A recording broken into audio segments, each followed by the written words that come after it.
इस वीडियो को देखकर काफी हिंदुओं का सेंटीमेंट हर्ट होगा। इस अकेले आदमी ने हमारे गंगा नदी का वो कड़वा सच दिखाया जिसको हमारे देश की सरकार छुपा रही है। तो जरा ध्यान से सुनना। इसका नाम है जेरेमी वेड। ये बायोलॉजिस्ट है। डिफरेंट कंट्री में जाकर सी क्रिएचर को एक्सप्लोर करता है। तो रिसेंटली इंडिया आया।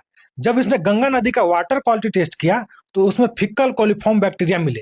मतलब गंगा नदी में ह्यूमन वेस्ट है, यानी सीधी भाषा में बोले तो पॉटी है। सबसे जरूरी बात, पीने वाले पानी में फिक्कल कोलिफॉर्म बैक्टीरिया का लेवल 0 होना चाहिए, और अगर तुम उसी पानी में नहाना चाहते हो तो अंडर 500 होना चाहिए। बट गंगा नदी, जिसे हम माँ बोलते हैं, उसमें वही लेवल है 82,000।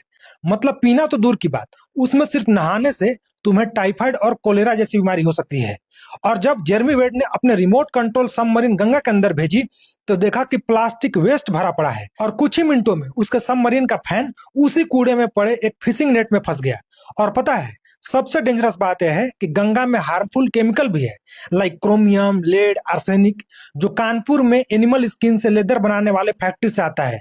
उस फैक्ट्री का वेस्ट मटेरियल सीधा गंगा में बहा दिया जाता है। तो हम जिस गंगा को माँ मानते हैं, पवित्र मानते हैं, उसका यह हाल है। लोग सिर्फ दूसरे को देखकर सुनकर अपना पाप धोने गंगा में जाते हैं, बट गंगा साफ है या नहीं है इससे किसी को कोई मतलब नहीं है। आप जानकर शौक हो जाओगे कि 2015 के बाद से लेकर अब तक गंगा को साफ करने के लिए नमामि गंगे प्रोजेक्ट के अंडर 40,000 करोड़ से ज्यादा खर्च हो चुके हैं। उसके बाद ये हाल है। लास्ट में एक बात बोलूंगा, कभी दिल से बैठकर आराम से सोचना। भारत में हम नदियों को माँ बोलकर उनकी पूजा करते हैं, फिर उन्हीं नदियों में सारा कचरा और गंदगी फेंकते हैं।